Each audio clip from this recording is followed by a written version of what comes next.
എന്താ വിശേഷം? അപ്പ അറിഞ്ഞില്ലേ? റഹീം ആവർത്തിച്ച് പറഞ്ഞു ICMR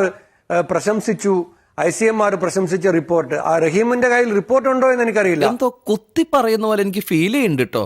കുത്തിയില്ലല്ലോ, കുത്താൻ പോണല്ലേ ഉള്ളൂ. റിപ്പോർട്ട് നോക്കിയിട്ടാണോ അദ്ദേഹം അത് പറഞ്ഞെന്ന് അറിയില്ല. ICMR കേരളത്തിന്റെ ഇപ്പോ നടക്കുന്ന ഈ ടെസ്റ്റിംഗ് രീതി പ്രശംസനീയമാണെന്ന് പറഞ്ഞ ഒരു റിപ്പോർട്ട് ഉണ്ടെങ്കിൽ അത് വായിച്ചോളൂ, താങ്കളുടെ കയ്യിലുണ്ടെങ്കിൽ.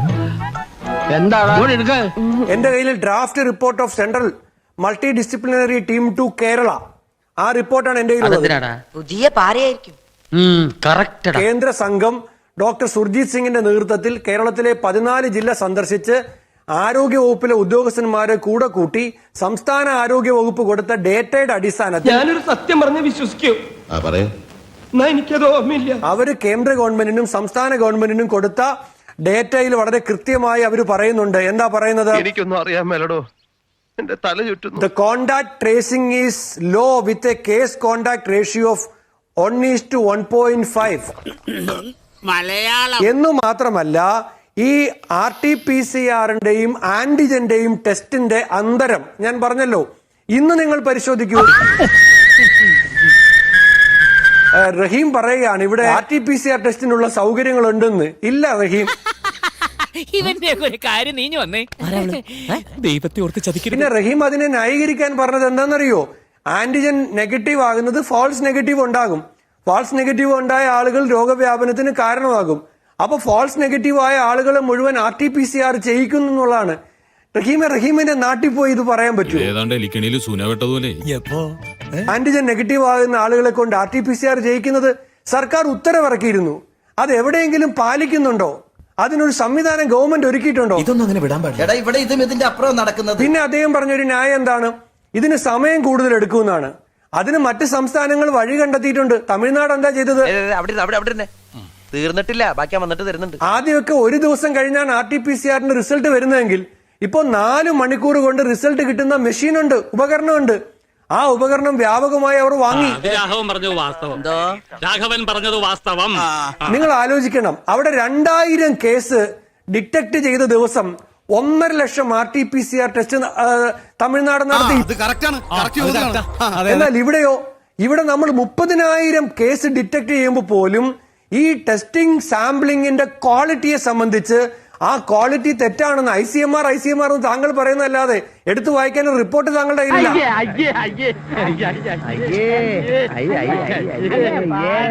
Among those tested positive, over 90% are in home isolation. It was informed that facility-based isolation has very low acceptance. This activity has contributed to transmission of infection within families and as a result high TPR. ഒരു പൂവെടുത്ത് ചെവിയിൽ വെച്ചിട്ട് റോഡിൽ കൂടി ഒന്ന് ഓടിയാലോ എന്ന് ആലോചിച്ചിരിക്കുകയാണ്. കുടുംബത്തിൽ നിന്നാണ് 35% case വ്യാപിക്കുന്നത്. അതുകൊണ്ടാണ് നിങ്ങൾ 2,74,000 ഇൻസ്റ്റിറ്റ്യൂഷണൽ ക്വാറന്റൈൻ സൗകര്യമുണ്ടെന്ന് കേരള ഹൈക്കോടതിയിൽ അഫിഡവിറ്റ് കൊടുത്ത ഗവൺമെന്റ് അല്ലേ? എന്റെ കഷ്ടകാലം എന്നല്ലാതെ എന്ത് പറയാം. എന്നിട്ട് പ്രത്യേകിച്ച് പറഞ്ഞു ഞങ്ങളുടെ ഹോം ക്വാറന്റൈൻ എല്ലാം ലോകമാണല്ലോ, ലോകവ്യാപകമായി അംഗീകാരം കിട്ടിയ ഹോം ക്വാറന്റൈൻ ആണെന്ന് പറഞ്ഞു. എല്ലാ പഞ്ചായത്തിലും CFLTC ഉണ്ടാക്കുമെന്ന് പറഞ്ഞിട്ട് ഉണ്ടാക്കിയില്ല. ആ പഞ്ചായത്തിൽ DCC ആണ്. നഴ്സിന്റെ സേവനമില്ലാത്ത, ഡോക്ടറുടെ സേവനമില്ലാത്ത, സമയത്ത് ഭക്ഷണം കിട്ടാത്ത ദുരിത ജീവിതമാണ് അവിടെ. എന്താ പറഞ്ഞത് ശരിയല്ലേ? അപ്പൊ ഇതൊക്കെ ശക്തിപ്പെടുത്താൻ 1.5 വർഷം കിട്ടിയിട്ടും ഒന്നും ചെയ്യാതിരുന്നിട്ട് ഞങ്ങൾ മെച്ചപ്പെട്ടവരാണ്, ഞങ്ങൾ ലോക മാതൃകയാണ്. ICMR സീറോ പ്രിവേലൻസ് സർവേ ദാസിനറിയാലോ എന്നെക്കാൾ നന്നായിട്ട്. 3 ജില്ലയിലല്ലേ നടത്തിയത്? 1300 സാമ്പിളല്ലേ ആകെ പരിശോധിച്ചത്. അതിൽ എറണാകുളവും തൃശ്ശൂരും പാലക്കാടും മാത്രമല്ലേ ഉള്ളൂ. കേരളത്തിൽ ഏറ്റവും ഉയർന്ന രോഗവ്യാപനമുള്ള മലപ്പുറത്ത് ഒരു സാമ്പിൾ ഉണ്ടോ? കേരളത്തിന്റെ 14 ജില്ലയിലും സംസ്ഥാന ഗവൺമെന്റ് 1-ലധികം തവണ സീറോ പ്രിവേലൻസ് സർവേ നടത്തിയിട്ട് ആ സാമ്പിളിന്റെ അടിസ്ഥാനത്തിൽ ആന്റിബോഡിയുടെ പ്രിവേലൻസ് കുറഞ്ഞ സ്ഥലങ്ങളിൽ വാക്സിനേഷന് പ്രത്യേക ആക്ഷൻ പ്ലാൻ ഉണ്ടാക്കണമായിരുന്നു. അത്തരം സയന്റിഫിക് ആയ ഒരു കാര്യവും ചെയ്യുന്നില്ല. സയന്റിഫിക് ആയ ഒരു ഗവേഷണവും ഇല്ല. വിദഗ്ധ സമിതി എന്ന് പറഞ്ഞവർ ആരാണെന്ന് അറിയത്തില്ല. DHSനെ കേരളം കണ്ടിട്ടില്ല. ഹെൽത്ത് സെക്രട്ടറിയെ കേരളം കേട്ടിട്ടില്ല. കേരളത്തിൽ എവിടെയെങ്കിലും നിന്ന് നിങ്ങൾക്ക് അങ്ങനെ പറയാൻ കഴിയോ? രോഗം വന്നിട്ട് റിപ്പോർട്ട് ചെയ്യുന്നില്ല എന്നുണ്ടോ?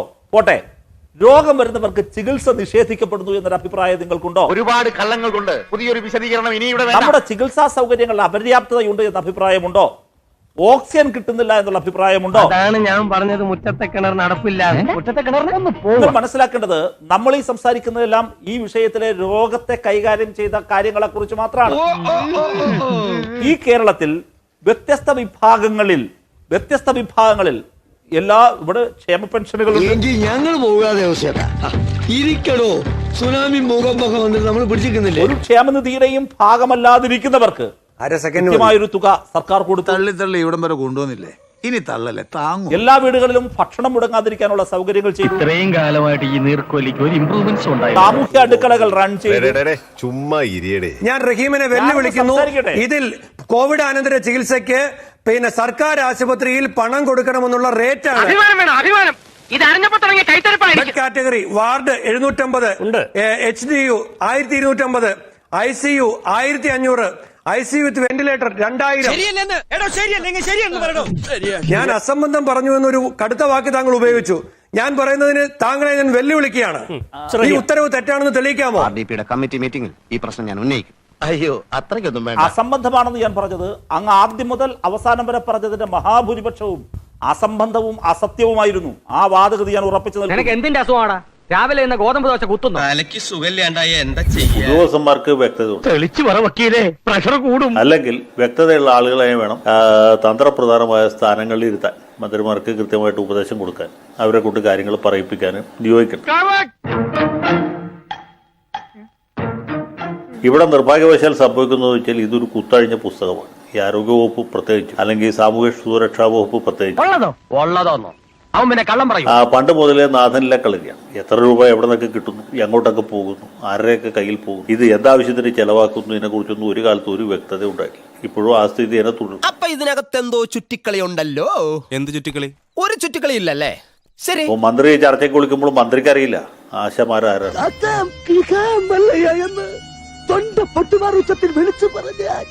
ഞങ്ങളോട് വേണ്ടായിരുന്നു മല്ലയ്യ. അവരുടെ ഓണററിയും എത്രയാണ്, അതിന് കേന്ദ്രത്തിൽ നിന്ന് എത്രയാണ് കിട്ടുന്നത്, സംസ്ഥാനത്തിൽ നിന്ന് എത്രയാണ് കൊടുക്കുന്നത്, ഏതൊക്കെ സോഴ്സിൽ നിന്നാണ് കണ്ടെത്തുന്നത്, ഇത് വർദ്ധിപ്പിച്ചാൽ എന്ത് പ്രത്യാഘാതം ഉണ്ടാകും, ഇതൊന്നും അവർക്കറിയില്ല. അതേ സമയത്ത് അവര് പറയുന്നു ഇനിയിപ്പോ ഇവരെന്തെങ്കിലും കമ്മിറ്റ് ചെയ്താലും അത് കൊടുക്കാൻ പറ്റുകയില്ല. ധനകാര്യ വകുപ്പിന്റെ കൺകറൻസ്. അത് ശരി. എക്സ്പെൻഡിച്ചറിനെ സംബന്ധിച്ചിടത്തോളം വലിയ കർക്കശമായ നിയന്ത്രണങ്ങൾ ഏർപ്പെടുത്തിയിരിക്കുക. സർക്കാരിന്റെ കാര്യം ഇവിടെ മിണ്ടി പോകരുത്. അവരുടെ പരിഷ്കാരങ്ങളാ ഞങ്ങൾ ഗതികേട്ടിലെത്തിച്ചത്. മന്ത്രിമാരുടെ ഊരിയിട്ടലിനും നാടമുറിക്കലിനും കല്ലിടലിനും ഒഴിച്ച്, അല്ലെങ്കിൽ PSC മെമ്പർമാരുടെ അതുപോലുള്ള ചില ആളുകളുടെ ഒഴിച്ച് ശമ്പളം വർദ്ധിപ്പിക്കുന്നതിൽ, അല്ലെങ്കിൽ ചില റിട്ടയർ ചെയ്ത IAS ഉദ്യോഗസ്ഥന്മാരുടെ ആനുകൂല്യങ്ങൾ ദൈനംദിന അടിസ്ഥാനത്തിൽ വർദ്ധിപ്പിക്കുന്നത് ഒഴിച്ച് കഴുത്ത് വരെ പെരുമ്പാമ്പ് വിഴുങ്ങി അവന്റെ തലയിൽ ഹാന ചവിട്ടിന്ന് പറഞ്ഞ പോലെ ബാക്കി എല്ലാ കാര്യത്തിലും നിയന്ത്രണം നമുക്കറിയാം. അപ്പൊ അങ്ങനെ നിയന്ത്രിച്ച് ഇനി നിയന്ത്രിക്കാൻ ഒന്നുമില്ലാത്ത അവസ്ഥയിൽ നിൽക്കുന്ന സർക്കാരിനെ സംബന്ധിച്ച് ഈ ആശ വിഭാഗത്തിൽപ്പെട്ട ആളുകളുടെ ശമ്പളം വർദ്ധിപ്പിച്ചു അങ്ങനെ ഒരു കമ്മിറ്റ്മെന്റ് ഏറ്റെടുക്കാൻ പറ്റിയ അവസ്ഥയില് അതാണ് ധനകാര്യമന്ത്രിയോട് ചോദിക്കണം എന്ന് പറഞ്ഞ എന്റെ അർത്ഥം. ഒന്നാമത് ഇവരുടെ ആവശ്യങ്ങൾ എന്താണ് എന്നുള്ളതിനെ കുറിച്ച് ബഹുമാനപ്പെട്ട മന്ത്രിക്ക് യാതൊരു ബോധ്യമില്ല. രണ്ടാമത് CITU അല്ലാതെ ഒരു സംഘടനയുടെ സമരത്തിന്റെ ഫലമായിട്ട് എന്തെങ്കിലും ആനുകൂല്യം 50 പൈസയെങ്കിലും വർദ്ധിപ്പിച്ച അത് മൊത്തത്തിൽ ഇടതുപക്ഷ ജനാധിപത്യ മുന്നണിയുടെ ധാർമ്മികത, രാഷ്ട്രീയ സദാചാരത്തിന് നിരക്കുന്നതല്ല എന്നൊരു തോന്നൽ കൂടി അവർക്ക് മാത്രമല്ല ഭരണം നിയന്ത്രിക്കുന്ന ആളുകൾക്കും. എന്റെ തൊഴിലിനോടുള്ള ആത്മാർത്ഥയാണ് ഒരു ചോദ്യം ചെയ്തിരിക്കുന്നത്. ഗ്യാസ് എന്ന് വെച്ച ഒരു സിലിണ്ടർ പോലെയാണ് ഇപ്പൊ എന്റെ മനസ്സ്. അതുകൊണ്ടാണ് ചിലർ ഇതിനെ ഇർക്കിൽ സമരം അല്ലെങ്കിൽ പാട്ടകുലുക്കി പാർട്ടിയുടെ സമരം എന്നൊക്കെ പറഞ്ഞ ആക്ഷേപം. വലിയ മാനക്കട. ഒരു നാട് ഭരിക്കാൻ വലിയ കഴിവൊന്നും വേണ്ട, പക്ഷെ ഒരു നാട് മുടിക്കാൻ കഴിവ് വേണം. ഒരു 6 ഇഞ്ച് നീങ്ങി ഒരു ചുവന്ന സ്വിച്ച് കാണുന്നുണ്ടോ? കാണുന്നുണ്ട്. ഈ സ്വിച്ചിന്റെ കാര്യമാണ്.